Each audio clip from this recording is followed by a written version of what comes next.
Selamat sore pemirsa, apa kabar Anda di sore hari ini? Kami hadir kembali menjumpai Anda dalam program Sumatera Utara hari ini, edisi Rabu 24 Juli 2024. Saya Muhammad Azrul Nasution. Dan saya Ayu Alfinia Kori. Sejumlah informasi aktual seputar Sumatera Utara telah dirangkum tim redaksi kami untuk Anda. Dan berikut Sumatera Utara hari ini selengkapnya.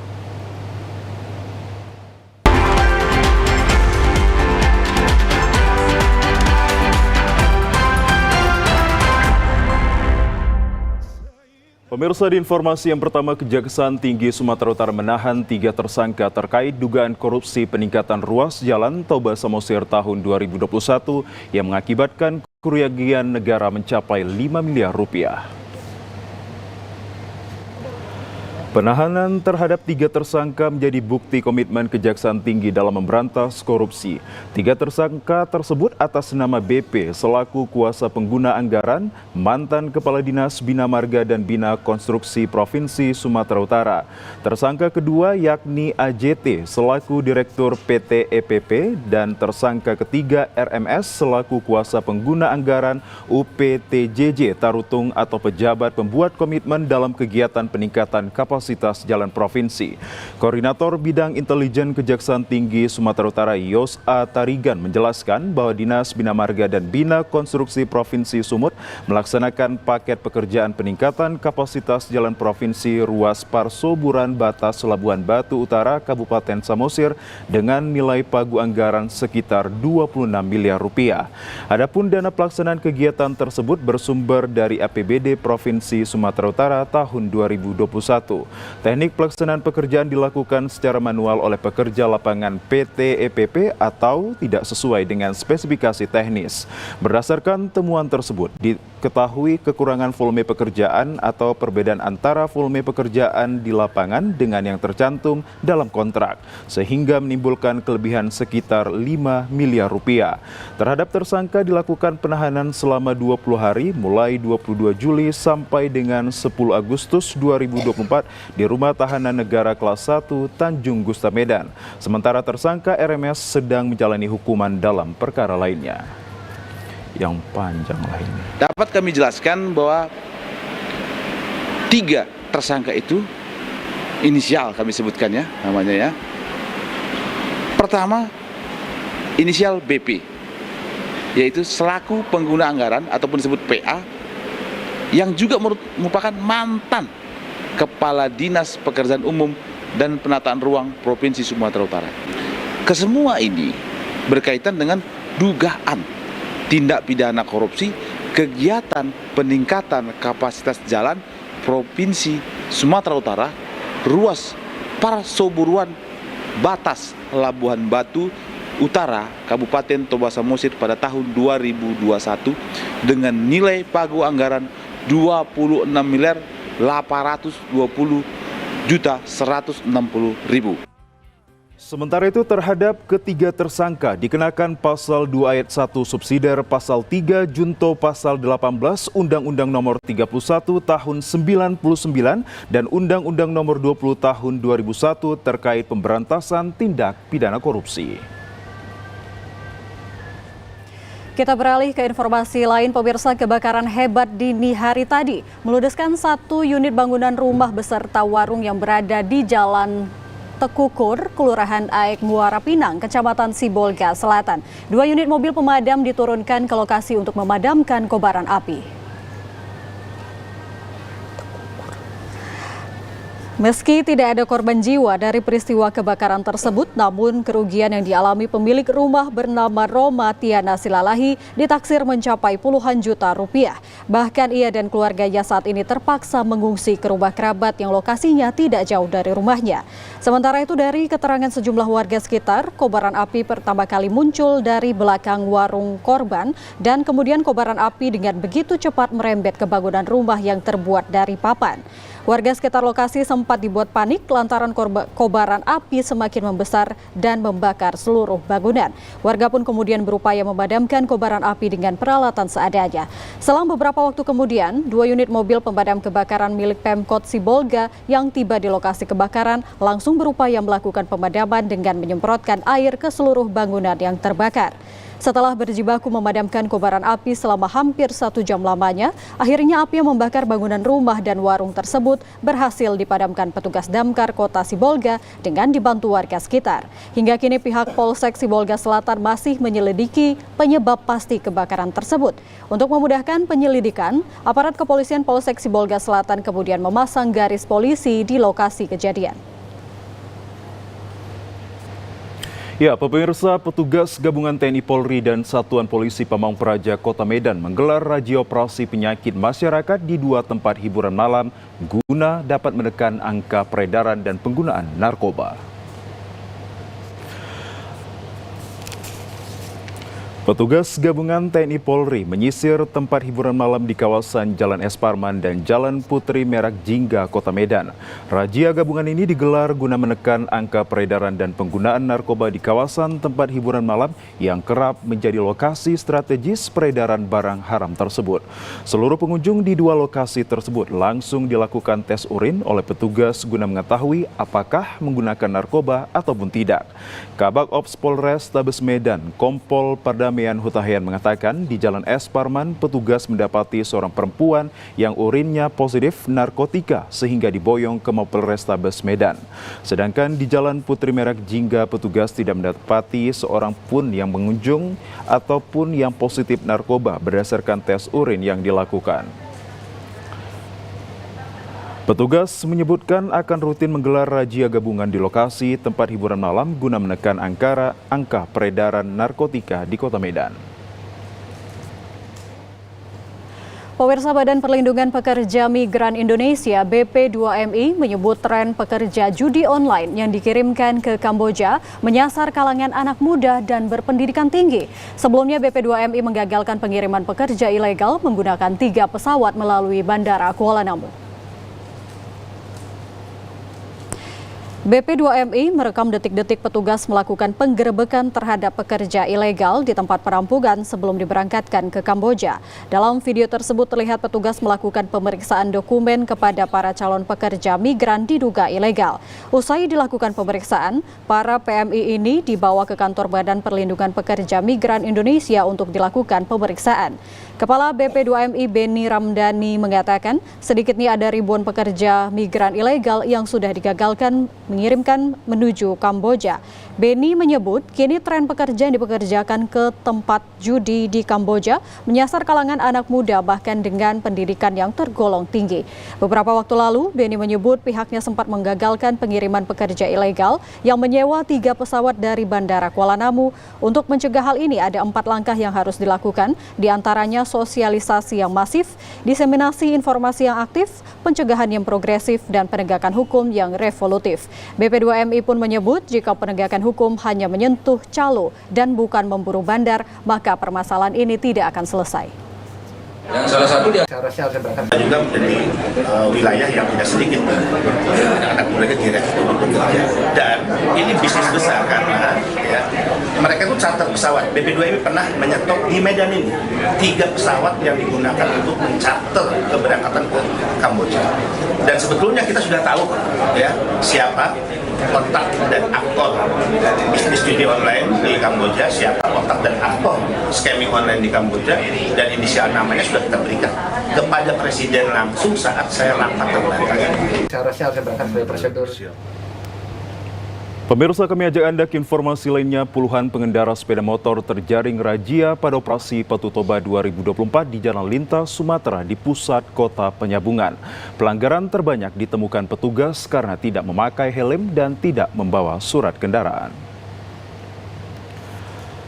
Hari ke-8 operasi Patu Toba tahun 2024, sebanyak 49 pengendara sepeda motor terjaring razia di Jalan Lintas Sumatera di pusat kota Penyambungan Kabupaten Mandailing Natal. Dalam razia ini banyak pengendara yang memutar arah dan ada pula yang tidak bisa mengelak razia hingga petugas Satuan Lalu Lintas Polres Mandailing Natal memberhentikan laju kendaraan yang terlihat melanggar aturan berlalu lintas. Dalam razia ini banyak ditemukan pelanggaran pengendara yang tidak memakai helm dan tidak membawa dokumen kendaraan serta kendaraan pada knalpot racing. Razia operasi Patu Toba 2024 ini dilaksanakan selama 14 hari mulai dari 15 sampai 28 Juli mendatang. Operasi Patok Toba 2024 mulai dari 15 Juli kemarin sampai dengan tanggal 28 nantinya. Hari ini kita berhasil melakukan penindakan terhadap 49 pelanggar. Sekarang ini kami temukan paling banyak di Polres Mineral ini wilayah kita adalah tidak menggunakan helm. Kemudian ada juga yang pengendara di bawah umur. Itu pun mereka pun tidak menggunakan helm. Bagi pengendara yang terjaring razia bisa menjemput kendaraan setelah melengkapi surat dan dokumen mengemudi serta membawa helm. Petugas gabungan melakukan upaya pemadaman dan pencegahan perluasan api kebakaran yang terjadi di 2 lokasi perbukitan kawasan Danau Toba, Kecamatan Merek, Kabupaten Karo. Kebakaran puluhan hektar lahan dan hutan terjadi kemarin di 2 lokasi, yakni perbukitan Hapoan Desa Sibolangit, Kecamatan Merek, Kabupaten Karo, dan perbukitan Desa Tongging, Kecamatan Merek, Kabupaten Karo. Musim kemarau menyebabkan api dengan cepat membakar lokasi dengan vegetasi pinus, anakan kayu ilalang, dan semak belukar di lahan kawasan hutan KPH. Tim pelaksana petugas gabungan pemadam Manggala Agni BPBD Kabupaten Karo, KPH 15 Dinas Kehutanan, Polsek 3 Panah Polres Tanah Karo, dan Koramil 3 Panah dibantu masyarakat terus melakukan upaya pemadaman. Dengan peralatan pompa punggung, gepiok, dan mobil monilok melakukan upaya pemadaman dan pencegahan perluasan api. Selain itu, dengan alat manual seperti jaring alat pemukul api, petugas pemadam gabungan membuat pembatas agar api tidak merambat ke lahan dan dekat permukiman. Hambatan yang dihadapi di lokasi perbukitan dan jurang yang terjal, sehingga jalan menuju lokasi kebakaran tidak dapat dilalui oleh kendaraan pemadam kebakaran. Setelah dilakukan pemadaman, kondisi terkini api sudah padam dan di lokasi mopping up atau tindakan sapu bersih memadamkan sisa bara api. Kebakaran hutan dan lahan ini menjadi pelajaran masyarakat dan dihimbau untuk tidak sembarangan membakar lahan dengan sengaja, apalagi di era lahan yang mudah terbakar dengan cepat dan saat ini sedang musim kemarau yang rawan terjadi kebakaran. Pemirsa, di sorotan lainnya, Polres Tanah Karo merilis kasus penganiayaan berujung maut yang menewaskan seorang mantan wartawan di Kabanjahe, Kabupaten Karo. Satreskrim Polres Tanah Karo telah menangani kasus penganiayaan yang mengakibatkan korban meninggal dunia. Peristiwa tragis tersebut terjadi pada hari Jumat lalu oleh pelaku berinisial GP, warga Katepul, Kelurahan Gung Negeri, Kabanjahe, Kabupaten Karo. Korban Sumriyatno merupakan pria berusia 38 tahun, seorang mantan wartawan TV swasta nasional yang berprofesi sebagai pedagang bakso. Tewas mengenaskan ditikam 7 liang dengan pisau di bagian dada dan tangannya. TKP di depan rumah korban di Lopingan, Kelurahan Gung Negeri, Kabanjahe, dengan barang bukti yang disita, mulai dari pisau berukuran 25 cm milik tersangka, baju, celana, serta sandal milik korban dan tersangka. Kapolres Tanah Karo AKBP Wahyudi Rahman mengatakan bahwa reaksi cepat atas laporan dan dalam hitungan jam pelaku berhasil diamankan dan telah ditetapkan sebagai tersangka. Dari pemeriksaan yang dilakukan, diketahui peristiwa ini bermula saat tersangka melintas di depan rumah korban, sempat bertegur sapa dengan korban dan ada kesinggungan dari pelaku hingga akhirnya terjadi percekcokan mulut antara keduanya. Terjadilah penganiayaan yang dilakukan oleh tersangka kepada korban dan membuat korban terluka di beberapa bagian tubuhnya. Korban tidak dapat diselamatkan saat perjalanan ke rumah sakit dan terkait motif dari pelaku, pihaknya masih melakukan pemeriksaan intensif guna melengkapi berkas perkara. Pada saat tersangka melintas itu sempat bertegur sapa dengan korban, yang mana ada ketersinggungan dari tersangka karena ditegur sapa. Nah, akhirnya terjadi mungkin percekcokan mulut, kemudian terjadilah penganiayaan yang dilakukan oleh tersangka kepada korban. Sebelumnya belum ada clash ya, yang ini jelas peristiwanya terjadi spontanitas yang mana tentunya kecepatan dan kesigapan kita melakukan respon aduan dari saksi ataupun masyarakat yang aktif melaporkan pada saat itu, sehingga alhamdulillah sampai dengan saat ini proses dapat berjalan dengan cepat. Tersangka GP telah ditahan di rumah tahanan Mapolres Tanah Karo. GP dipersangkakan melanggar pasal 338, pasal 351 ayat 3 KUH pidana dengan ancaman hukuman maksimal 15 tahun penjara. Pemirsa, informasi menarik lainnya dapat Anda ikuti setelah yang berikut ini. Kami akan segera kembali, tetaplah bersama kami.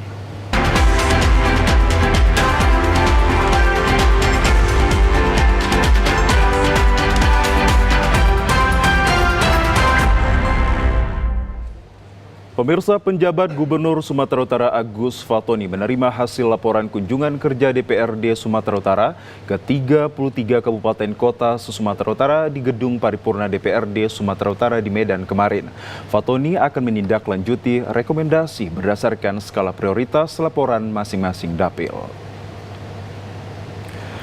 Laporan dari hasil kunjungan kerja tersebut diserahkan oleh Ketua DPRD Sumatera Utara Sutarto kepada penjabat Gubernur Sumatera Utara Agus Fatoni yang didampingi Sekretaris Daerah Provinsi Sumatera Utara Arif A. Trinugroho.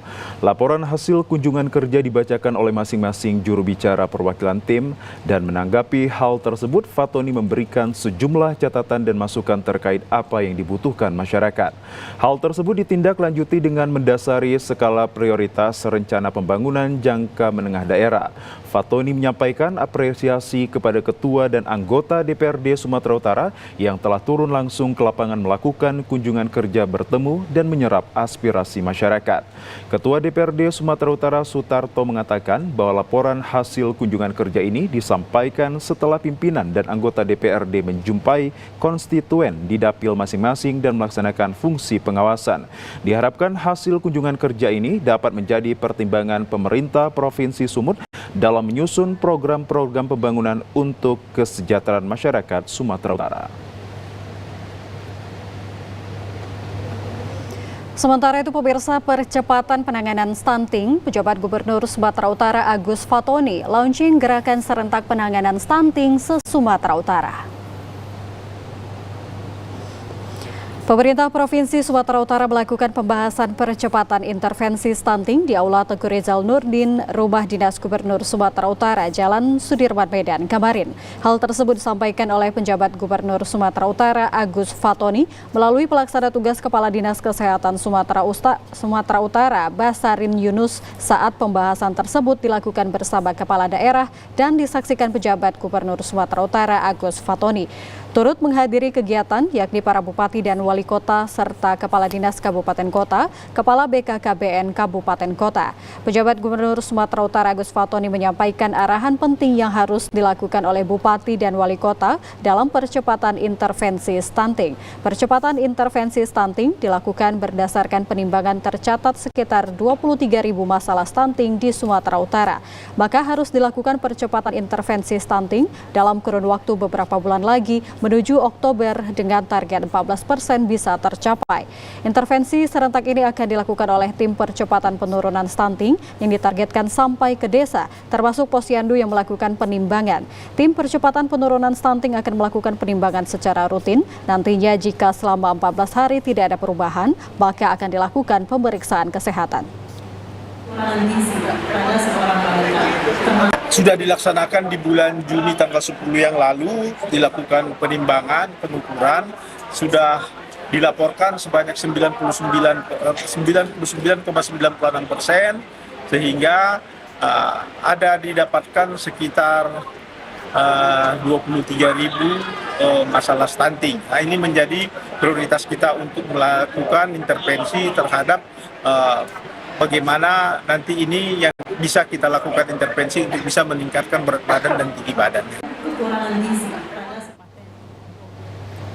Ya, pemirsa, sementara itu di sorotan lainnya rapat tim pengendali inflasi daerah bersama Kabupaten Kota dan Forkopimda Sumatera Utara, penjabat Gubernur Sumatera Utara Agus Fatoni menekankan penanganan inflasi perlu ditangani secara serius.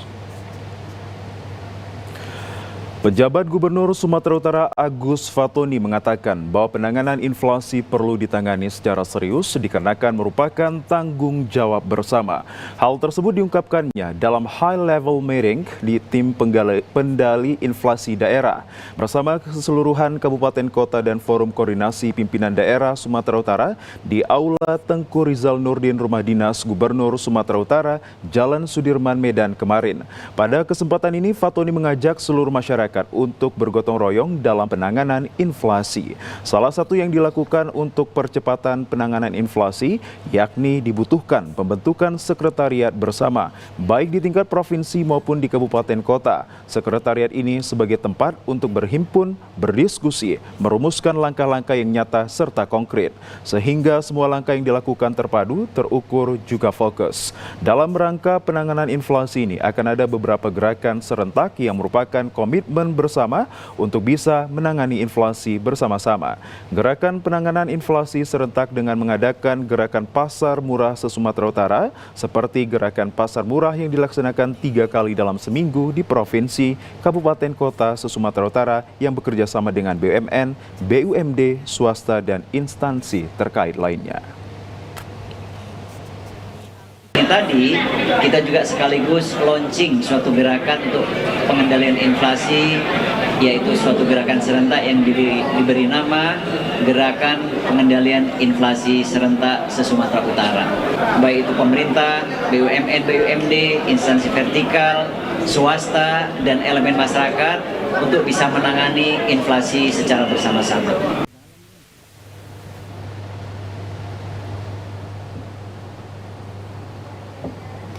Pejabat Gubernur Sumatera Utara Agus Fatoni perintahkan seluruh jajarannya untuk perkuat promosi PON ke-21 Aceh Sumatera Utara tahun 2024 yang akan diselenggarakan pada 8 sampai 20 September 2024 mendatang.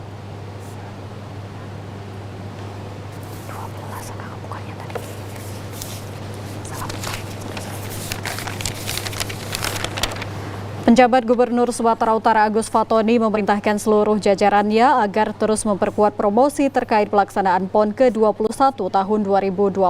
Hal tersebut disampaikannya saat memimpin rapat koordinasi dan konsolidasi Panitia Besar PON ke-21 wilayah Sumatera Utara di Aula Tengku Rizal Nurdin Rumah Dinas Gubernur Sumatera Utara, Jalan Sudirman, Medan kemarin. Promosi yang dimaksud adalah branding mobil, spanduk, baliho, bahkan kegiatan wajib bernuansa PON. Hal ini bertujuan guna memperluas sosialisasi PON 2024 yang diharapkan rasa kebanggaan sebagai tuan rumah muncul di tengah masyarakat. Tidak hanya itu, Fatoni juga meminta panitia agar semakin memperketat timeline kerja dan memberi jarak waktu untuk target yang ditentukan. Fatoni mengingatkan bahwa pelaksanaan PON terhitung 49 hari lagi, sehingga panitia harus bekerja optimal agar penyelenggaraan PON berjalan lancar. Saya juga menekankan kepada seluruh PB PON, kepada seluruh dinas, kepada seluruh pegawai dan masyarakat untuk sama-sama mempublikasikan, melakukan sosialisasi, menyebarluaskan informasi ini bahwa pemerintah Provinsi Sumatera Utara menjadi tuan rumah.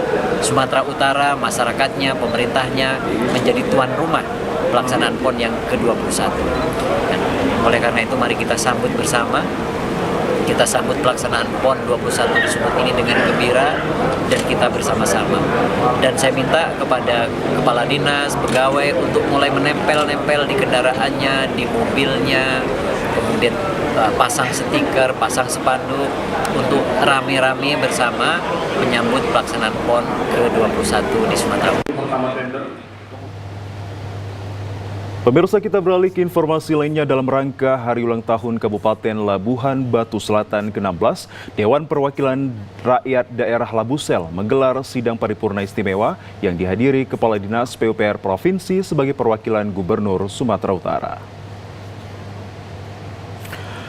Sidang paripurna istimewa tersebut dipimpin oleh Ketua DPRD Labusel, Edi Parapat. Paripurna kali ini diwarnai rasa haru karena salah satu tokoh pemekaran yang berprofesi sebagai jurnalis meniteskan air mata mengingat salah satu rekannya yang sama berjuang dalam pemekaran Labusel namun telah meninggal dunia. Bupati Labusel, Edi Min, menyampaikan hari ini telah dilaksanakan paripurna Hari Jadi Pemerintah Kabupaten. Semoga kedepannya Kabupaten Labusel lebih sejahtera dan bermartabat.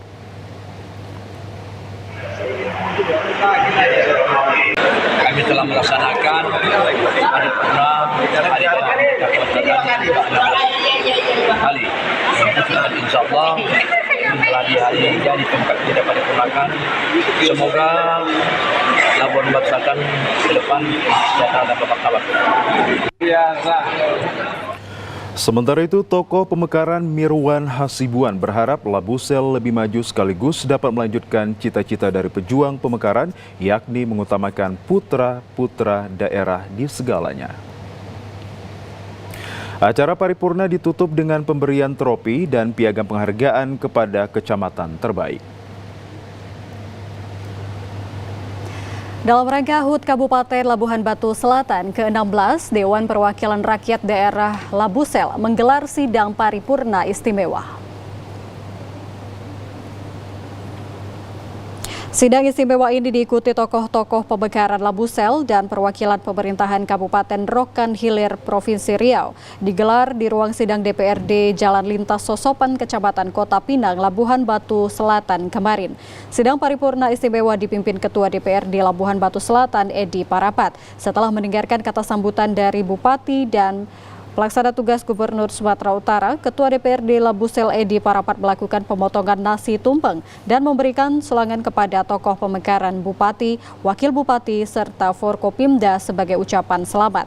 Pada paripurna kali ini ada rasa haru karena salah satu tokoh pemekaran, Mirwan Hasibuan, yang berprofesi sebagai jurnalis menitikkan air mata saat diberikan sulangan oleh Kepala Daerah Labusel.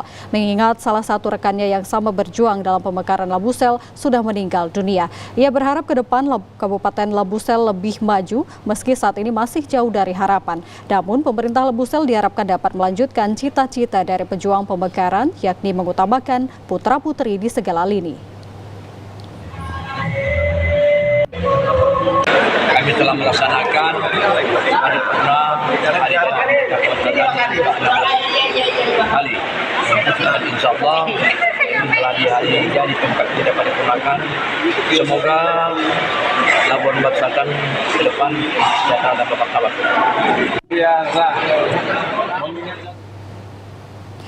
Bupati Labuhan Batu Selatan, Edi Min, di sela acara menyampaikan hari ini telah dilaksanakan paripurna Hari Jadi Pemkab Labusel. Semoga ke depan Kabupaten Labusel lebih sejahtera dan bermartabat.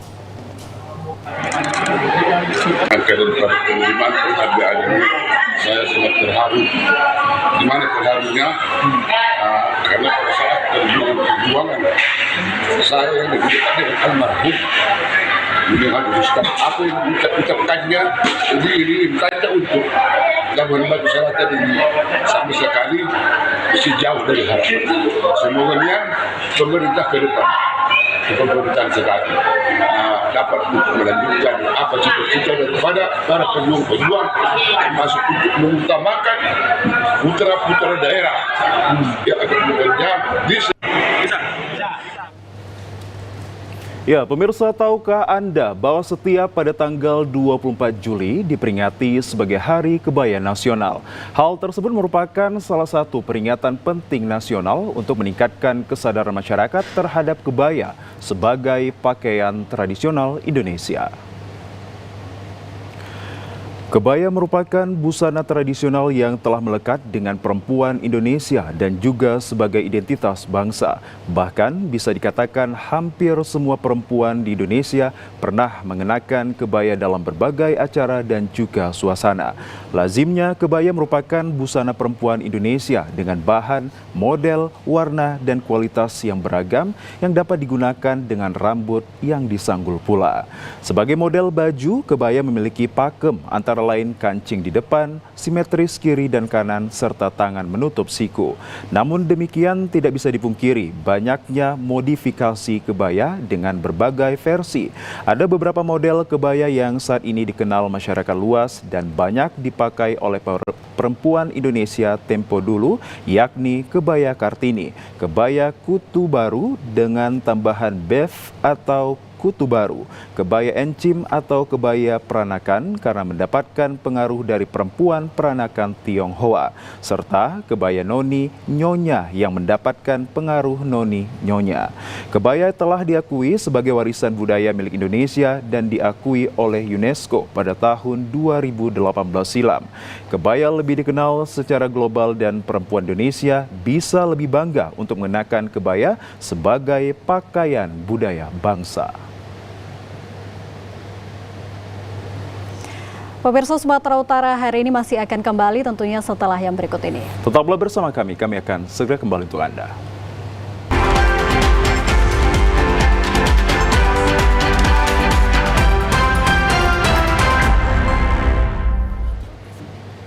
Pemirsa, terima kasih Anda kembali menyaksikan Sumatera Utara hari ini. Komisi Pemilihan Umum Sumatera Utara mengklaim bahwa proses pencocokan dan penelitian data pemilih atau coklit untuk pemilihan kepala daerah 2024 telah rampung dilaksanakan sesuai waktu yang telah ditentukan.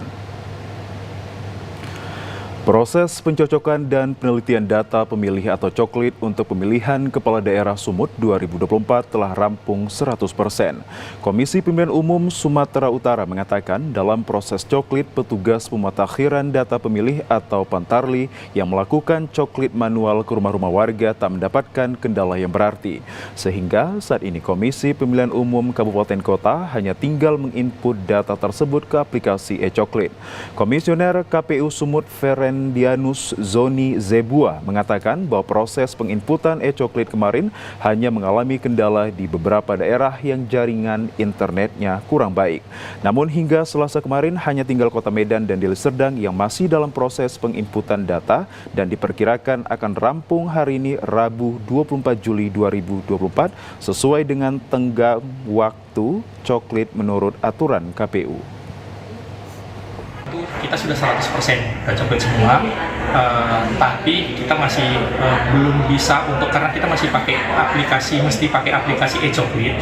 Itu kita punya kendala beberapa hal di beberapa daerah itu masih susah untuk sinkron datanya.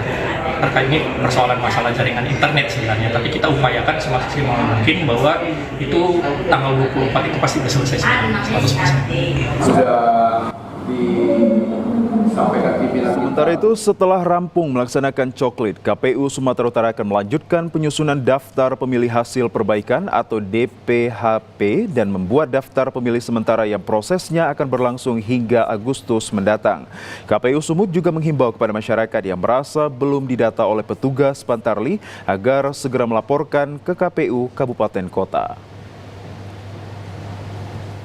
Sementara itu, pemirsa, petugas pemutakhiran data pemilih Pantarli di Kabupaten Deli Serdang berhasil menyelesaikan tugas pencocokan dan penelitian coklit sebelum batas waktu yang ditentukan.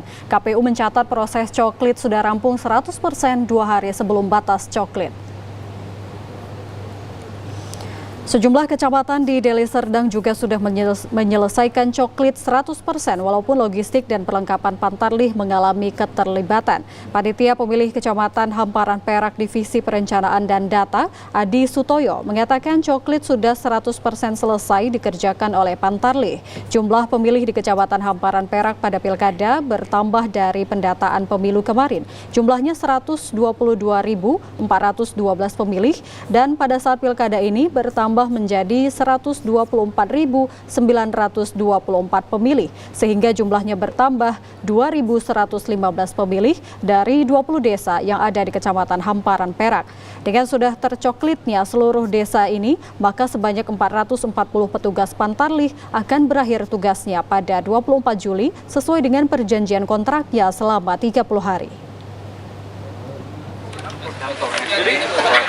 Pada pemilu tahun 2024 kemarin, data pemilih di Kecamatan Hamparan Perak itu berjumlah 122.412 pemilih. terdiri dari 440 pantarlih dan terdiri dari 221 TPS. Pada kendala apapun, termasuk di daerah-daerah terpencil yang ada di Kecamatan Ampera. Contohnya Desa Palukurau yang memiliki daerah terpencil yaitu Dusun 14, tepatnya di TPS 9. Salah seorang warga Nurbayani berharap dengan pilkada ini terdapat perubahan pada warga Kampung Nelayan karena selama ini segala bentuk bantuan dari pemerintah tidak merata. Surat gitu kan yang kedepannya yang lebih bagus lagi, ada istilahnya ada permasalahan itu cepatlah ditangani gitu ya kan. Sumbangan itu pun payah juga kadang, istilahnya bantuan gitu payah istilah juga. Yang tertentu lah dapatnya ibaratnya ya itulah ini kayak mana ya, nggak semua gitu dapat gitu kan. KPU Deli Serdang juga akan memastikan kalau proses coklit di seluruh kecamatan sudah dilakukan sesuai dengan prosedur. Sementara itu pemirsa, di Kota Sibolga, Komisi Pemilihan Umum Kota Sibolga mengharapkan partai politik maupun gabungan partai politik supaya lebih memahami dan juga mencermati setiap aturan dan syarat dalam tahapan pencalonan di Pilkada serentak tahun 2024. Ketentuan tersebut untuk menghindari terjadinya kesalahan sewaktu melakukan pendaftaran bakal calon yang diusung partai politik pada masa pendaftaran yang akan dibuka pada tanggal 27 bulan Agustus mendatang. Setiap partai politik maupun gabungan partai politik supaya dapat memahami setiap syarat pencalonan yang telah diatur dalam peraturan KPU nomor 8 tahun 2024 yang memuat mulai dari syarat administrasi, laporan harta kekayaan hingga penyampaian visi misinya. Koordinator Divisi Teknis dan Penyelenggara KPU Kota Sibolga Armansah Sinaga dalam rapat koordinasi pembahasan tahapan pencalonan wali kota dan wakil wali kota Sibolga yang digelar KPU Kota Sibolga bersama berbagai pihak yang memiliki keterkaitan di pelaksanaan pemilihan kepala daerah serentak tahun 2024 juga mengatakan bahwa di masa pendaftaran nanti setiap bakal calon diwajibkan menyamakan visi dan misinya sesuai dengan rancangan kerja jangka panjang dari pemerintah. Menyampaikan syarat-syarat yang harus dicermati dan diperhatikan oleh partai politik dalam mengusung calon kepala daerah nanti untuk Kota Sibolga, sehingga nanti tidak ada terjadi masalah pada saat pencalonan. Sementara itu, di samping itu, setiap bakal calon yang masih berstatuskan sebagai ASN maupun memiliki jabatan di pemerintahan harus menyertakan surat pengunduran diri sewaktu melakukan pendaftaran ke KPU. Hal tersebut juga berlaku bagi anggota DPR yang tengah menjabat maupun yang akan dilantik. Komisi Pemilihan Umum Kota Binjai mendatangi kantor Kelurahan Bandar Sinembah, Kecamatan Binjai Barat untuk melakukan sosialisasi pelaksanaan pilkada. Kelurahan Bandar Sinembah merupakan salah satu kelurahan di Binjai dengan partisipasi pemilih rendah. KPU Kota Binjai mendatangi kantor Kelurahan Bandar Sinembah Kota Binjai untuk melakukan sosialisasi pelaksanaan pilkada serentak yang akan digelar pada 27 November mendatang. Kegiatan sosialisasi yang dilaksanakan di Aula Kantor Kelurahan dihadiri sejumlah tokoh masyarakat Kelurahan Bandar Sinembah serta perwakilan masyarakat. Ketua KPU Binjai Anton Indratno menyatakan Kelurahan Bandar Sinembah merupakan kelurahan dengan partisipasi masyarakat terendah kedua pada pemilu legislatif yang lalu, yang hanya mencapai 64%. KPU menilai sosialisasi ini perlu dilaksanakan untuk menggugah kesadaran warga agar mau datang ke TPS dan mencoblos pada pilkada serentak mendatang. Jadi alhamdulillah 70% ke atas. Yang kedua nanti narasumber kita yang tak asing lagi, ini komisioner ini yang bisa mengikuti kegiatan ini, dan terima kasih kepada Bapak Lurah.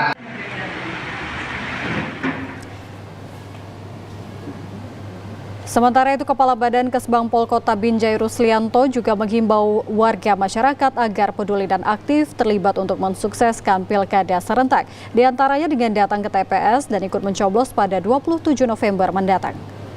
Pilkada ini dapat dilaksanakan dengan baik. 3 lembaga tinggi yang kita menganut dulu disebut dengan trias politika. Ya, ini digagas oleh filosof kita dari Inggris yang kita kenal dengan John Locke. Kemudian ditulis oleh Montesquieu itu sekitar 2000 tahun yang lalu. Jadi Montesquieu itu menulis kenapa dulu pemerintahan itu monarki, kerajaan. Jadi kalau kerajaan rakyatnya tertindas, lebih kurang begitu. Sosialisasi langsung ke masyarakat ini akan terus dilakukan oleh KPU Binjai dengan harapan dapat meningkatkan partisipasi masyarakat pada Pilkada serentak mendatang. Pemirsa, kami ajak Anda ke informasi lainnya. Wali Kota Medan Bobi Afif Nasution ikut dalam laga persahabatan ke-11 kolaborasi Forum Koordinasi Pimpinan Daerah Forkopimda se-Sumatera Utara melawan ke-11 Kepala Desa Selabuhan Utara di lapangan sepak bola Membang Muda, Kota Aikanopan. Saat pertandingan berlangsung, tim ke-11 Bobi Afif Nasution terdiri dari Forkopimda Plus bermain kompak saat melawan tim ke-11 Kepala Desa Selabura. Hal ini dibuktikan berhasil unggul dengan skor 6-0. Bobi Nasution tergabung dalam tim Forkopimda Plus terdiri dari Bupati Labura sebagai kiper, Bupati Asahan, Bupati Sergai, PLT Bupati Batubara, Dandim, Kapolres Labuhan Batu, dan unsur Forkopimda Plus se-Sumatera Utara. Wali Kota Medan Bobi Afif Nasution juga menjelaskan bahwa beliau diundang oleh pemerintah Kabupaten Labura dalam rangka memeriahkan hari ulang tahun ke-16 Kabupaten Labuhan Batu Utara. Saat pertandingan berlangsung, terlihat warga antusias datang untuk menyaksikan pertandingan persahabatan tersebut. Ini luar biasa, saya lihat selama pemimpinan Pak Bupati Labura, masyarakatnya saya lihat tadi senang semua. Mudah-mudahan ini bisa terus dirasakan oleh masyarakat Labura. Pasti kami akan terus komunikasi dengan partai koalisi. Tentunya nanti kita akan susun visi misi strategi kita konkretkan. Hari ini saya masih bertugas sebagai wali kota Medan, Pak Surya masih bertugas sebagai Bupati Asahan. Tentunya belanja masalah, baik masalah di perkotaan, masalah di kabupaten, ini bisa kita ambil selama kita menjabat sebagai kepala daerah ini, dan tentunya di permasalahan di kabupaten kota lainnya.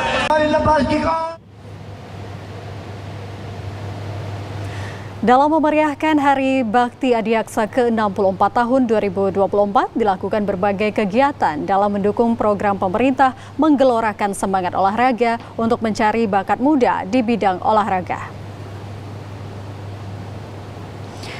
Hal tersebut disampaikan Kajari Sergai Rufina Boru Ginting pada kesempatan pembukaan turnamen futsal memperebutkan Piala Kajari Cup dalam memeriahkan Hari Bakti Adiaksa yang ke-64 tahun 2024 ini. Pada kesempatan tersebut, Kajari menyampaikan pada ulang tahun Kejaksaan Republik Indonesia mengambil tema akselerasi kejaksaan untuk mewujudkan penegakan hukum modern menuju Indonesia Emas. Hal tersebut tentunya dapat diimplementasikan pada kegiatan sehari-hari sehingga apa yang dicita-citakan Indonesia pada tahun 2045 menjadi Indonesia Emas dalam berbagai bidang. Tentunya potensi olahraga yang saat ini difokuskan mencari bibit muda berbakat tentu menjadi salah satu penyumbang Indonesia, khususnya di bidang futsal yang dapat berkompetisi di tingkat provinsi dan nasional. Kajari Cup kali ini diikuti para pelajar tingkat SMP se-Kabupaten Sergai yang nantinya akan berpotensi membawa nama kabupaten di tingkat nasional. Tujuan kami dalam hal ini adalah mencari bibit pemain futsal yang nantinya bisa berkembang dan meningkatkan minatnya untuk bisa berpartisipasi di tingkat Provinsi Sumatera Utara dan kalau memungkinkan itu di tingkat nasional. Pembukaan turnamen ditandai dengan tendangan perdana dalam laga eksebisi antara tim Kejaksaan Sergai dengan tim Futsal Sergai yang dibuka langsung Kajari Sergai Rufina Boruginting. Dan pemirsa, berikut informasi perakiraan cuaca di sejumlah daerah di Sumatera Utara dari Badan Meteorologi, Klimatologi, dan Geofisika wilayah 1 Medan yang berlaku esok Kamis 25 Juli 2024. Halo Sobat BMKG, senang sekali saya Lestari Irini Purba, perakiraan BMKG wilayah 1 Medan menyapa Sobat BMKG dimanapun berada untuk menyampaikan update informasi perakiraan cuaca dan titik panas untuk wilayah Sumatera Utara untuk hari Kamis 24 Juli 2024. Pagi hari cuaca diperkirakan cerah berawan, siang hingga sore hari berpotensi hujan ringan hingga sedang di wilayah Humbang Hasudutan dan sekitarnya. Untuk malam hari cuaca diperkirakan hujan ringan hingga sedang di wilayah Humbang Hasudutan, Sibolga, Langkat, Tapanuli Tengah, Tapanuli Utara, dan sekitarnya. Untuk dini hari cuaca diperkirakan hujan ringan di wilayah Deli Serdang, Karo, Binjai, Medan, Langkat, Serdang Bedagai, Simalungun, dan sekitarnya. Suhu udara di Sumatera Utara diperkirakan 15 hingga 36 derajat Celcius dengan kelembapan udara berkisar antara 50 hingga 90%. Arah angin bertiup dari arah tenggara hingga barat daya dengan kecepatan angin 5 sampai 15 km per jam. Titik panas di Sumatera Utara yang terpantau tanggal 23 Juli 2024 terpantau 105 titik panas, yaitu 3 titik panas di Humbang Hasudutan, 1 titik panas di Labuhan Batu Selatan, 7 titik panas di Labuhan Batu Utara, 1 titik panas di wilayah Mandeling Natal, 2 titik panas di wilayah Padang Lawas Utara, 2 titik panas di wilayah Padang Lawas, 1 titik panas di wilayah Fakfak Barat, 3 titik panas di wilayah Serdang Bedagai, 6 titik panas di wilayah Tapanuli Selatan, 4 titik panas di wilayah Tapanuli Utara, 13 titik panas di wilayah Toba, 2 titik panas di wilayah Asahan, 4 titik panas di wilayah Dairi, 1 titik panas di wilayah Deli Serdang, 6 titik panas di wilayah Karo, 35 titik panas di wilayah Labuhan Batu, 2 titik panas di wilayah Langkat, dan 12 titik panas di wilayah Samosir. Dihimbau kepada masyarakat untuk waspada potensi suhu udara yang cukup panas dan gerah di wilayah dataran rendah, perkotaan, dan pesisir pantai Sumatera Utara. Demikianlah perakiraan cuaca untuk hari Kamis 24 Juli 2024. Semoga bermanfaat dan sampai jumpa kembali. Dan pemirsa, informasi dari BMKG tadi sekaligus menutup perjumpaan kita dalam program Sumatera Utara hari ini. Kami ucapkan terima kasih atas kebersamaan dan juga perhatian Anda. Saya Muhammad Azrul Nasution.